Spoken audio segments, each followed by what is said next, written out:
Gyöngyösi Márton a stúdióban, jó reggelt kívánok, köszönjük szépen, hogy elfogadta a meghívásunkat. Jó reggelt kívánok, üdvözlöm. Jó reggelt kívánok, és a ma reggeli kérdezőtársunk a 444.hu újságírója, Magyari Péter. Jó reggelt neked is. Bocsánat Péter, csak hadd helyesbítsek, jó? Már most helyesbíteném magam, mert azt rájöttem, hogy nem is voltam még szülő, amikor pedagógus voltam. Még az egyszemélyes háztartásodat se tudtad eltartani a Hát már ketten voltunk, de mindegy. No. Igen, jó reggelt még egyszer. Jó reggelt. Tiéd az első kérdés. Jó reggelt kívánok!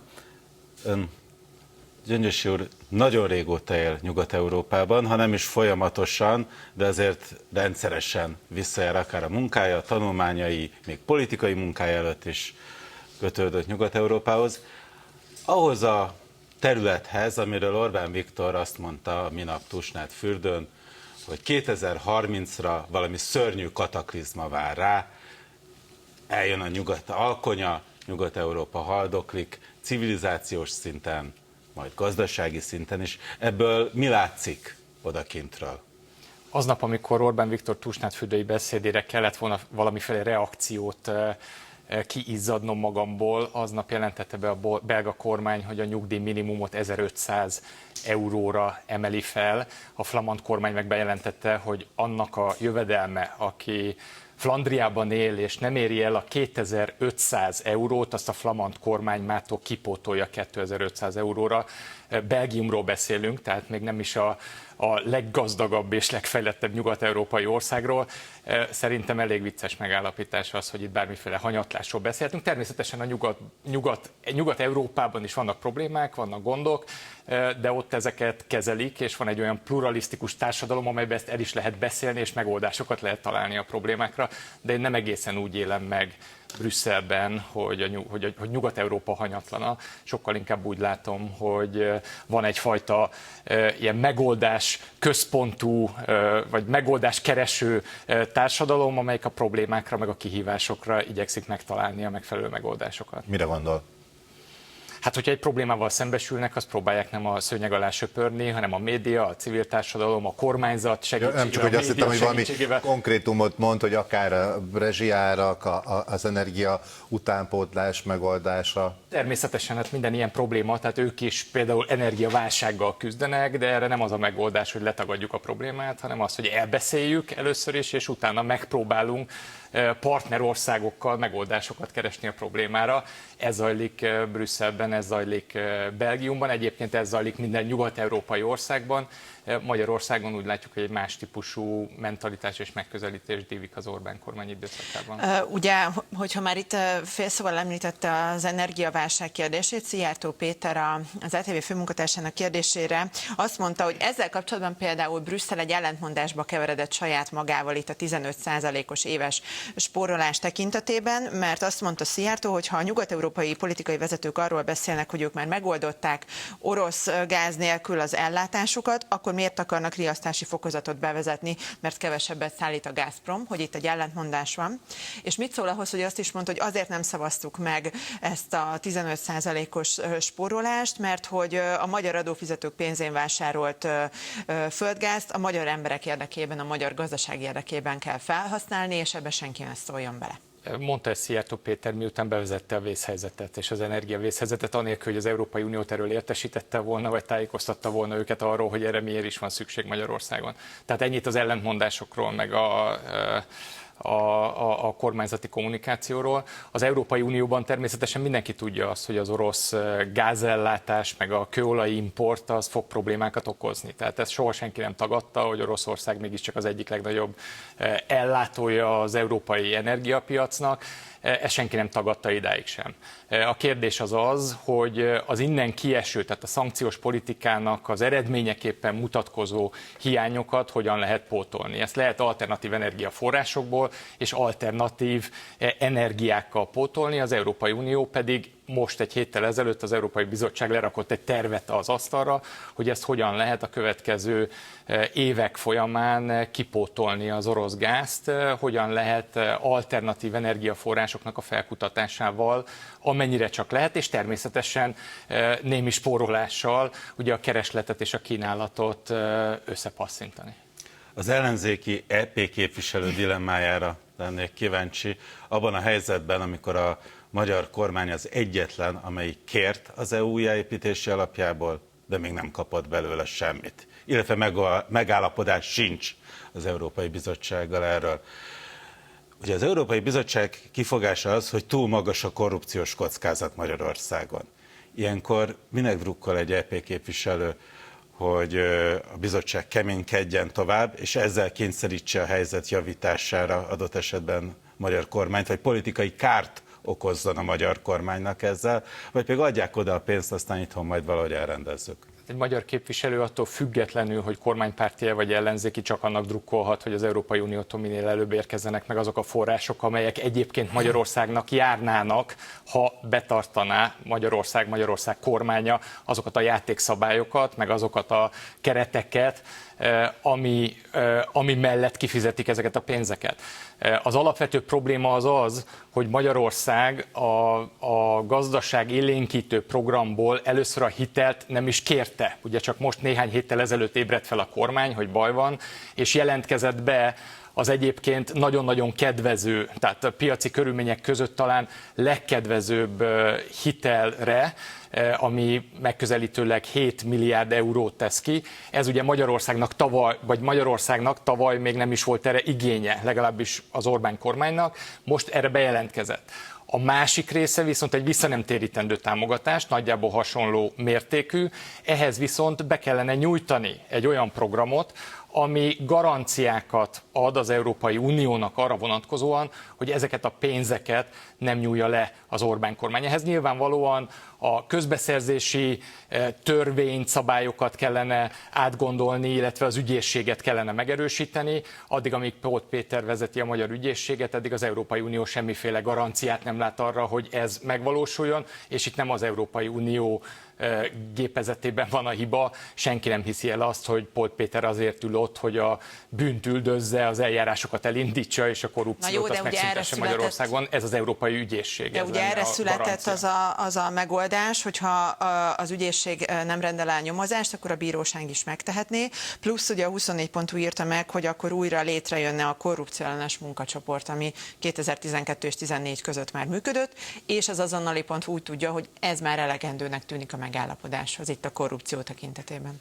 Nem hiszem, hogy ez bármiféle garanciát jelent. Tehát eljárásjogilag ugye ez is hosszú évekig elhúzná ugye az eljárásnak a folyamatát. Én a Transparency-nek az elemzését olvastam erről a szabályról. Ugye az Európai Unió azt is nehezményezte, hogy Magyarországon ugye mindenféle konzultáció nélkül születnek törvények és jogszabályi rendelkezések.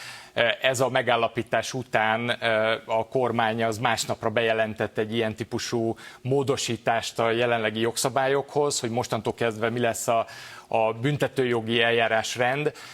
Én úgy látom, hogy az Európai Unióban ez semmiféle garanciát nem fog jelenteni arra vonatkozóan, hogy Magyarországon a bűnt megelőzzék, vagy üldözzék a korrupciót.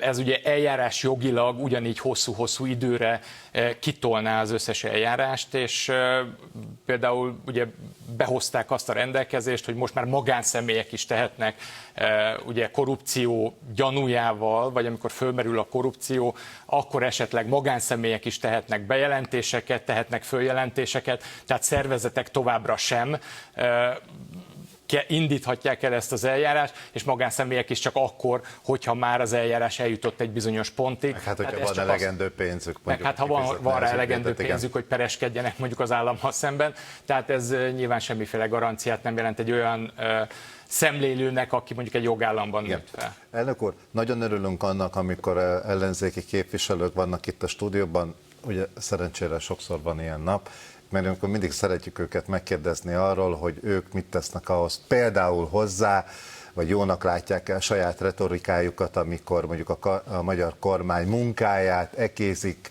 elemzik, rossz színben tüntetik fel. Ez csak azért így vezetem fel, mert ugye a kormány oldal részéről nagyon sok ilyen kritika éri önöket, hogy részben azért nem is folynak megfelelően ezek a tárgyalások, mert önök mindig akadályokat gördítenek elébe. Tehát miért nem segítik a magyar kormány munkáját abban, hogy dicsérik őket, segítik, támogatják a munkájukat, hogy ezeket az uniós forrásokat ne a magyar kormány, mert úgyis a magyar emberek fogják ezt felhasználni, de hogy megkaphassák? szerkesztő, én vagyok a legnagyobb tehát szurkoló és tényleg a legnagyobb támogatója a magyar kormánynak, hogy meg tudjon felelni az Európai Uniós elvárásoknak, és ezek a pénzek megérkezzenek Magyarországra.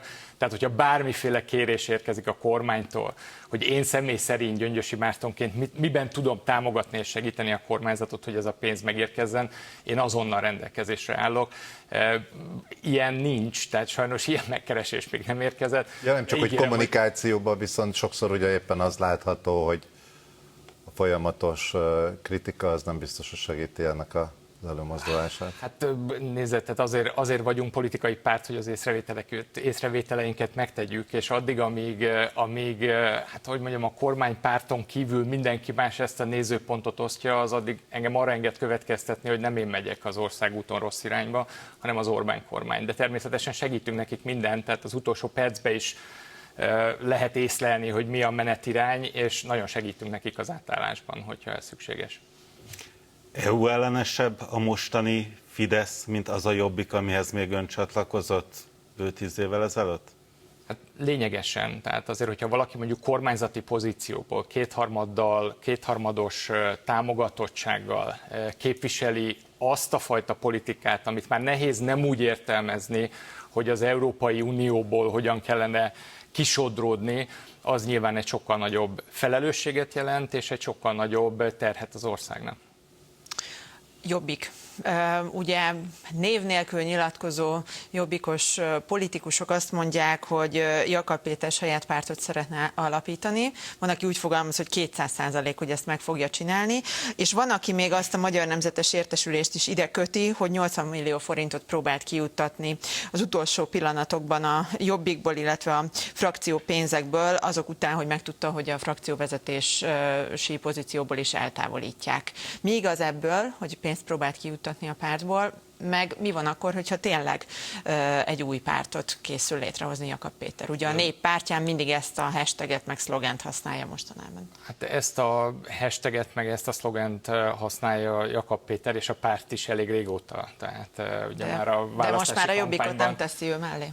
A Jobbikot most nem teszi mellé, tehát nyilván voltak problémák Jakab Péter és a jelenlegi elnökség között, azonban ezeket a nehézségeket ugye rendeztük, ugye volt egy új tisztújítás a párton belül, volt egy új vezetőváltás a frakció élén, Jakab Péter meg nem távozott a frakcióból, tehát Jakab Péter továbbra is, én békejobbot nyújtottam mindenkinek, aki ebben a konfliktusban részt vett, és én most úgy látom, hogy valamennyire nyugvópontra kerültek ezek a kérdések, és most próbáljuk rendezni a sorainkat, és szeptember 1-től ugye készen állni arra, hogy az új politikai szezon beinduljunk, és végre a választókkal foglalkozzunk, és az ő problémáikkal, ne pedig a belső ügyeinkkel. De számíthat a Péter munkájára egyébként? Személy szerint? Természetesen. Én ezt többször is nagyon világosá tettem, hogy a frakcióban számítok Jakab Péternek a munkájára továbbra is. A Magyar Nemzet értesüléseire meg ugye azért nagyon nehéz reagálni, mert hetente több sajtópert nyerünk meg velük szemben, tehát ilyen értelemben az ő értesüléseiket én most így, ha lehet, akkor nem kommentálnám.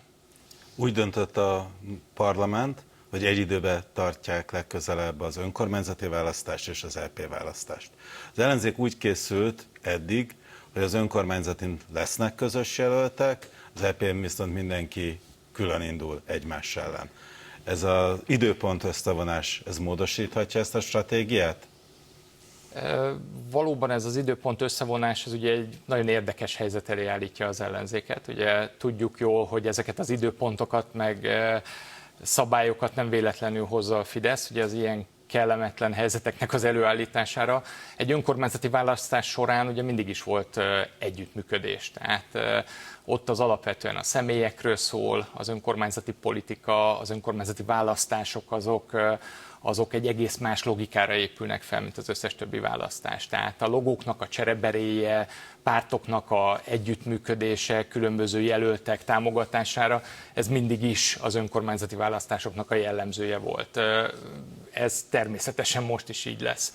Az EP választás az viszont egy egészen más logikára épül, az Európai Unióval kapcsolatos elképzeléseiket ütköztetik itt a pártok, és ebben nem titok, hogy a Jobbik egy nagyon markánsan más típusú elképzeléssel rendelkezik, mint a többi ellenzéki párt. Mi szeretnénk, hogyha az Európai Unió visszatérne az alapító atyáknak a elképzeléseihez az Európai Unióval kapcsolatban, és mi ezt képviseljük, ezt a programunkat szeretnénk a választók elé tárni, ami nyilván előfeltételez egy külön indulást is az EP választások során. Köszönjük szépen, köszönjük, és a várom. kérdéseket is. Köszönöm a lehetőséget.